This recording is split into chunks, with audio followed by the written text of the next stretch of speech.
Hi, welcome to The Sacred Journey. The Sacred Journey is the program that reminds you that life is a wonderful adventure and each and every experience we have is a unique and perfect opportunity for learning. I'm Joyce St. Germain, and this program is Living in Alignment, and you'll recognize my guest as Kasim Outlaw. And Kasim was in a recent show of ours talking about this wonderful book called We Are Enough. Welcome back. Thank you. We are doing something totally different than the last show. And I will preface the content of our show to our viewers by saying we are being very spontaneous, very open, very honest, and we have a wonderful friendship with a deep sense of trust and respect. So the title, Living in Alignment, has to do with a choice that you had to make. I won't call it difficult or not, because that was up to you whether it was, but it was an important choice, a life-changing decision that you need to make, or that you needed to make, and you have. Yes, Share, yes. please. Yeah. So last year, actually, it's funny how fast time flies by. But in the fall, namely September of last year, I had to make a decision. I was forced by, the current social circumstances we find ourselves in, to either comply with what I was being asked to do in order to keep my teaching position, or stand in alignment, as I've learned to say over the last few months, and kind of speak truth to power. All of us have something inside of us, that voice that kind of steers us and tells us which way to look, if not which way to walk. And for me, that voice has been getting stronger and stronger as I get older. And this was just an instance where I had to listen to it. And it actually, you talked about being difficult or easy. It was actually quite easy, quite simple. It came with some consequences. So to be more detailed and explicit, I was a teacher of over 15 years, physical education and health.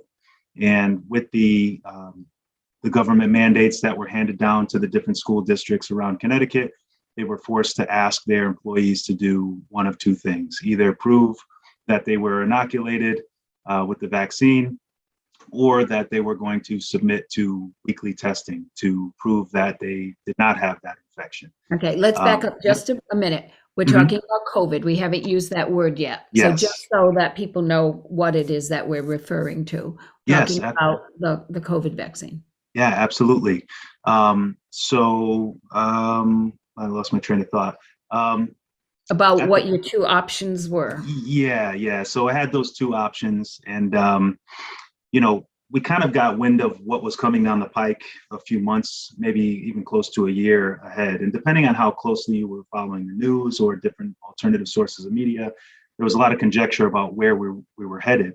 And a lot of that kind of came to fruition. There was things that I heard that I thought, no way is that going to happen. And then all of a sudden we see these things starting to creep forward. So I kind of had an inkling of where we were headed. And I also had an idea of how I was going to respond if those things happened. So it was kind of a little bit of foreshadowing, I guess. But when I actually had to make that decision, like I said, it was quite simple.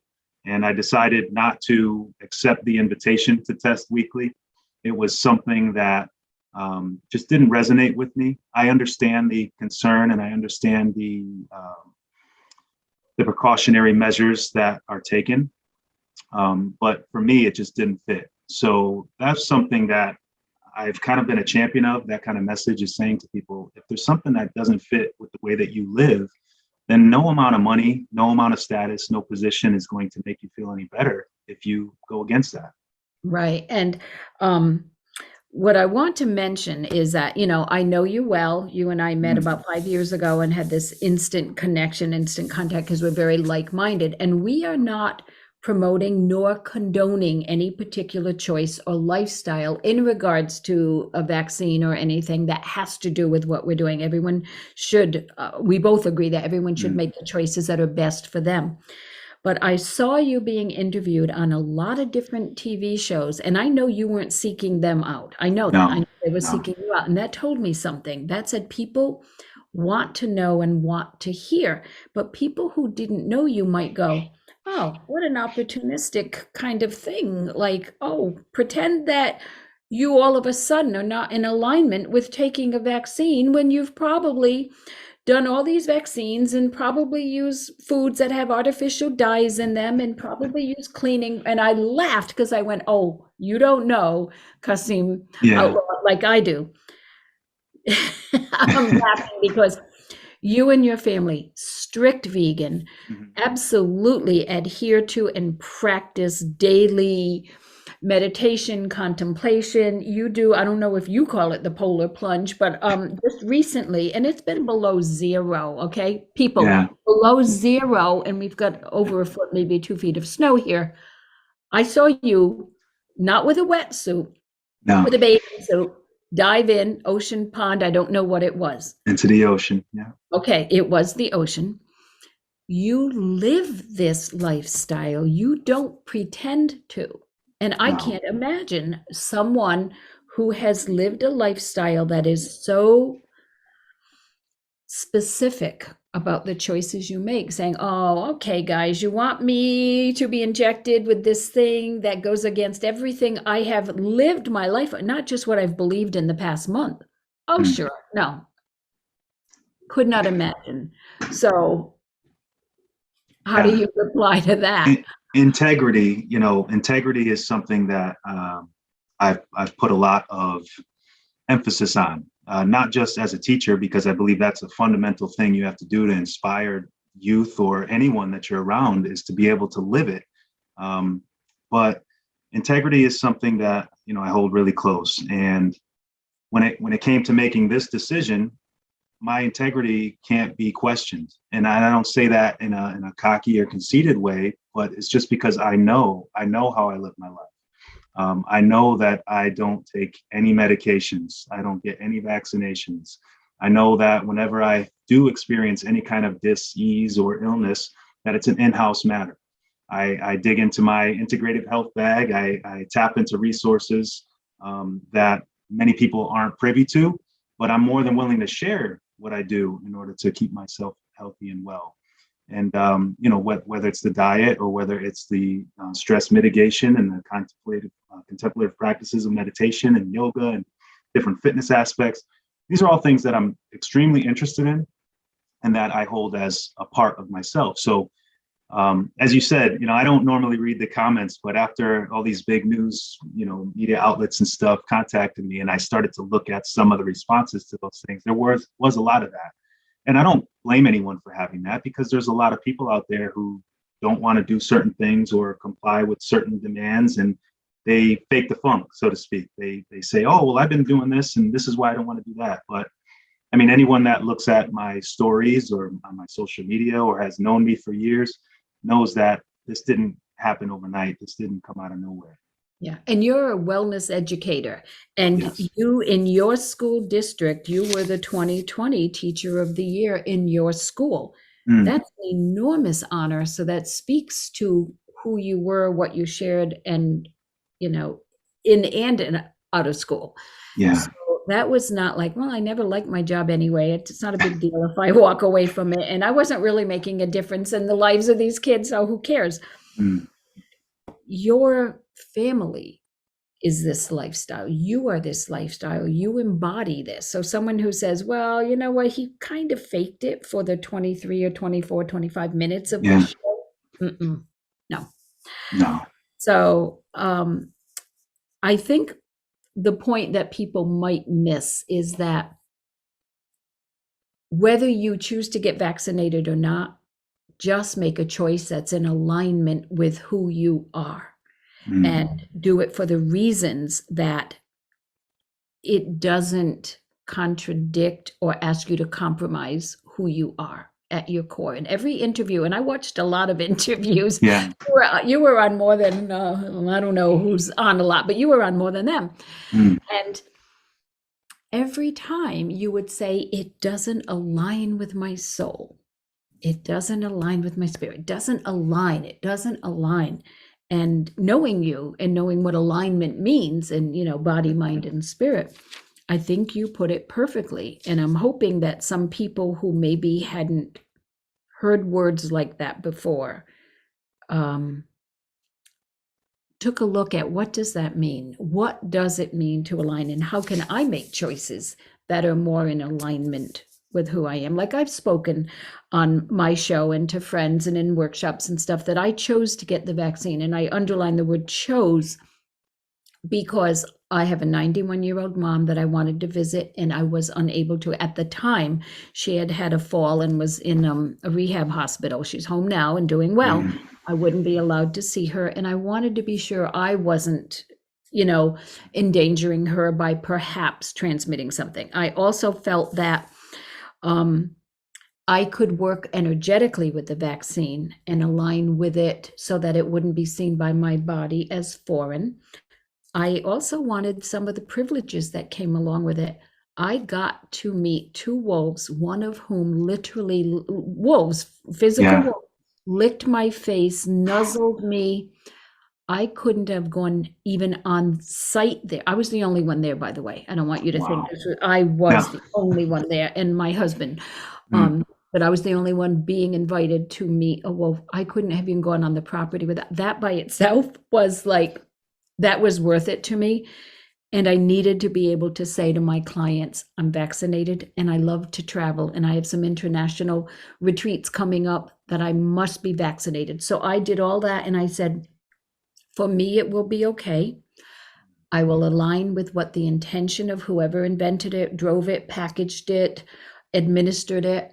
And that was my choice. But it was not easy because I really had to think. I'm not just saying, oh, yeah, I'll do it because it's an easy way out. Yeah, you did exactly what I think all of us had to do, this juggling act and this balancing act of weighing the risks and the benefits.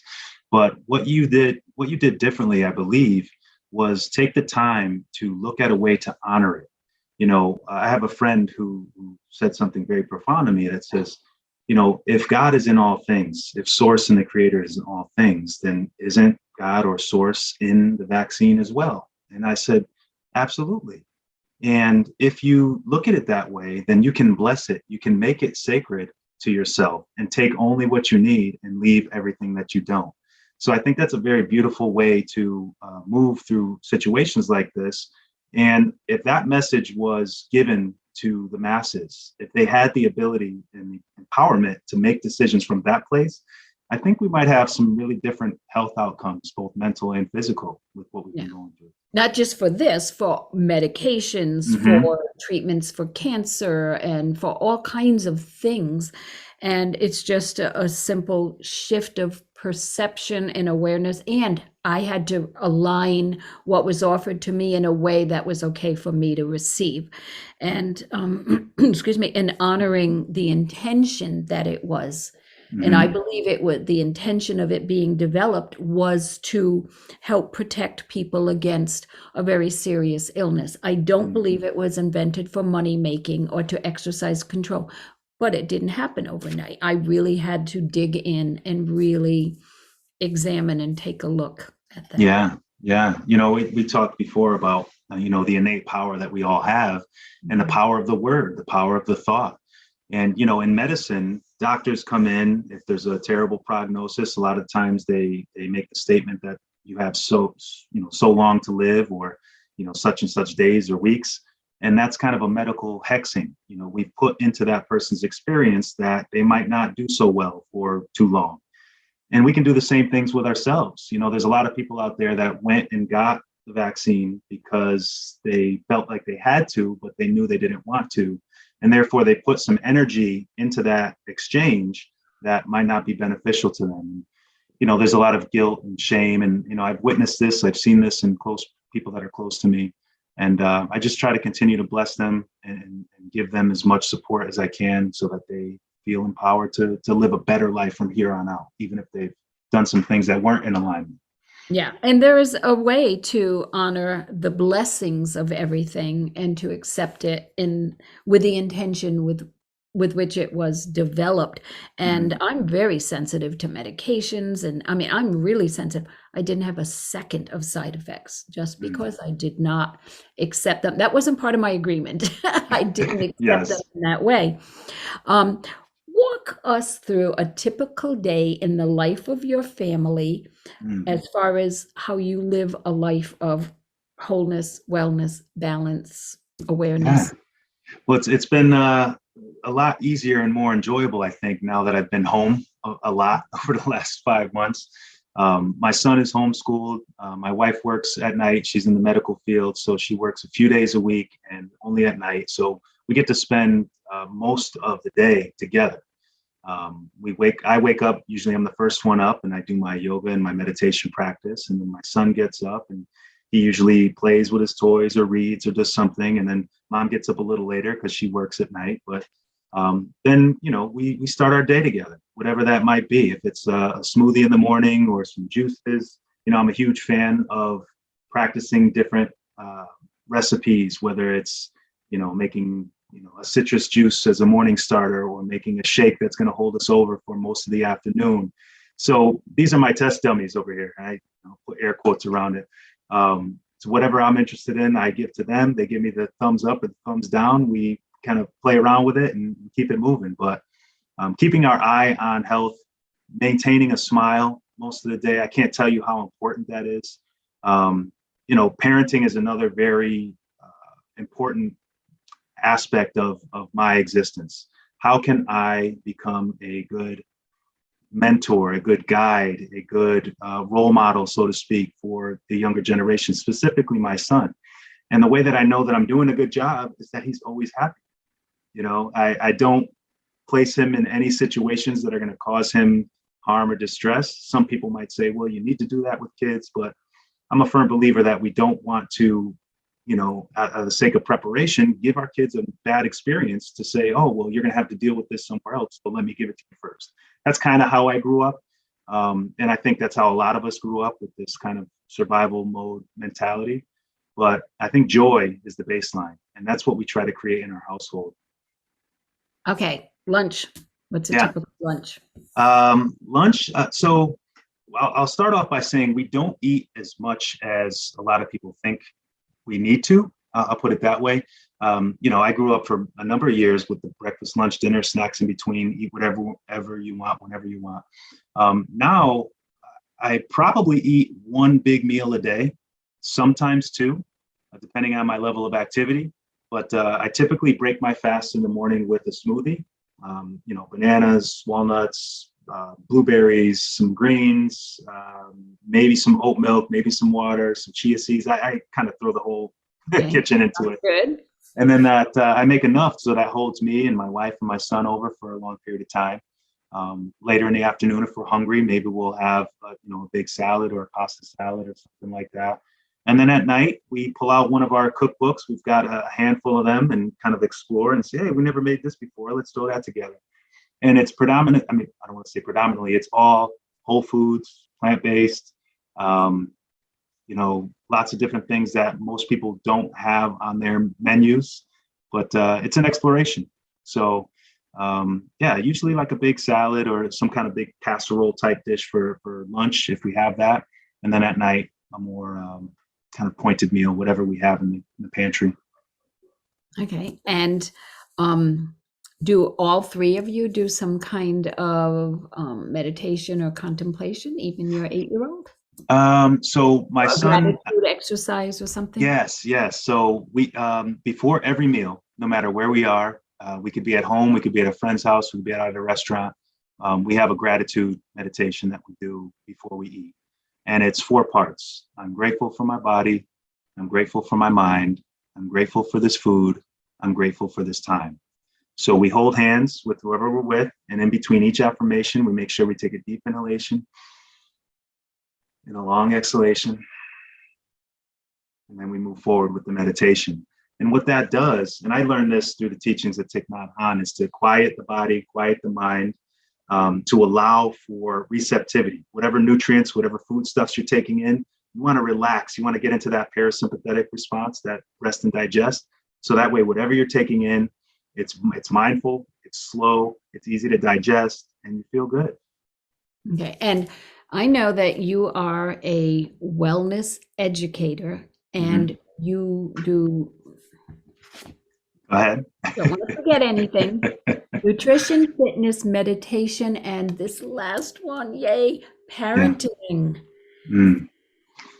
Because to have an opportunity as a child to learn about this stuff and not have to do what I had to, I don't know if you did, have to learn it as an adult and kind of break free of some habits and misbeliefs that I was raised with. So Mm. it's just so beautiful to make sure that that aspect goes into your. Yeah, I've done a lot of work on myself over the last decade or so, and that has allowed me to make better decisions for my family. Not making decisions for them, but me making decisions with them in mind. So that way I can create the best atmosphere I can for them. And that has transformed into our vegan lifestyle. That's transformed into these meditations that we do before we eat or before we, step into any kind of challenging situation. It's allowed us to be way more present. And I think I know I'm very fortunate to have the people, my son and my wife in my life, because they're very receptive to the things that I bring. And they keep me in check too. Sometimes when I go push a little too hard, say, "Oh, we gotta do this. We gotta do this now." They allow me to pull back and be more patient and be more sensible with my approach. Now, if you had to do a redo, would you still make the decision you made in regards to your school district? Absolutely, absolutely. It, like I said before, it wasn't an easy decision because there's things that I was giving up, but it was a simple decision. I didn't feel like I could make any other. I know that a lot of people have made decisions, as I mentioned before, that keep them up at night.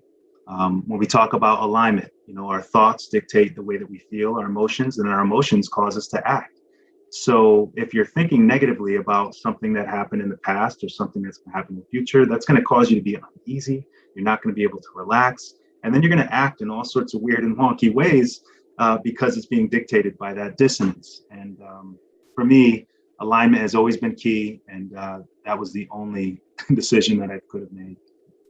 And I'm going to fantasize a little bit and Mhm. say when this current situation is over Mhm. and we've all learned from it and we've all grown from it, and statewide, nationwide, somebody says, "Mr. Outlaw, we want you to develop a program for everyone in Mhm. all schools, all districts, of how to stand in your truth, live in alignment, make healthy, wholesome, I'll say, Mhm. choices, and we'll never again mention vaccines or mandates. Okay, we'll never do that. We just want to move forward now saying we could use some of what you operated by, what you lived by, what you know. We could use some of that. So whether or not we're ever in a situation like this again, we'll still benefit." Would you go, sure? Or would you go, "I'm so busy right now. I'm on a world tour and I don't think, no matter what I'm doing, if that opportunity, that question, landed on my desk or in my consciousness, I would answer that with an enthusiastic yes. I'm someone who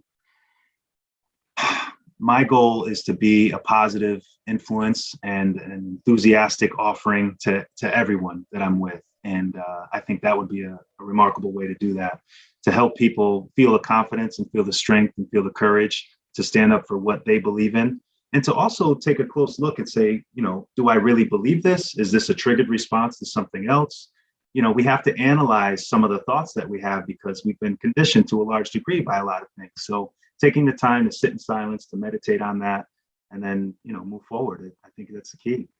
Yeah, and there's a certain level of trust that goes with that. And if Mm. you learn to trust yourself because of how you've lived your life versus I only trust my superiors, and I'm thinking work-wise now, because as Yeah. you know, I was a lifelong teacher too. And I'm glad that I'm glad I retired before this, but I'm glad I didn't have to make a decision like this because it would Mm. have been difficult. I mean, I Mhm. made the decision I made for the reasons I made, but it's a tough thing to ask someone who had found a job that they did so beautifully and made such a positive change. But I'm kind of glad I didn't have to make it. I got to make it just for me because I was always trust your administrators, trust your colleagues, trust that everybody's doing something for the good of the whole. And it was Mm, naive. So, as I'm growing up now in my retirement or semi-retirement years, I see that it's so much more important to trust ourselves. yeah, So we have a minute left. What do you want to be? I know it goes by so fast when we're it together. does. What It do you want does. to be sure that our viewers really get from what we've shared? In this current situation that we're in right now, there's a tendency to be divisive, to be judgmental, critical, to be angry, frustrated. Try your best to let that slide off of you. Try your best to not that stuff get stuck on you, because what it does is it takes away from your sense of peace, and peace is the foundation of all things. Without peace, we can't enjoy a meal, we can't get a good night's rest, we can't enjoy our families and friends. So if you notice that anything is, sticking to you in terms of something that's not serving you, do your best to allow it to fall off and melt away, because your life experience is going to be way better off for it. And we're all connected. We're all here with this loving, creative energy, and we need to really realize that so we can create some beautiful things. Um, Excellent, excellent, and beautiful, meaningful last words. I keep glancing outside because there's this one. We have lots of birds and squirrels and all kinds. There's this one squirrel that just keeps coming closer, closer, closer, like he wants to listen in. Yeah. And Squirrel Medicine is gathering what you need and gathering the information you need, gathering maybe the wisdom you need or the courage you need or what you need to stand in your truth and to walk the path that's right for you, living in alignment. Yes. So thank you so much. It's always a joy and a pleasure to see you. And Absolutely. thank you, viewers, for joining us on the Sacred Journey. We'll catch you next time. Adios. Bye-bye.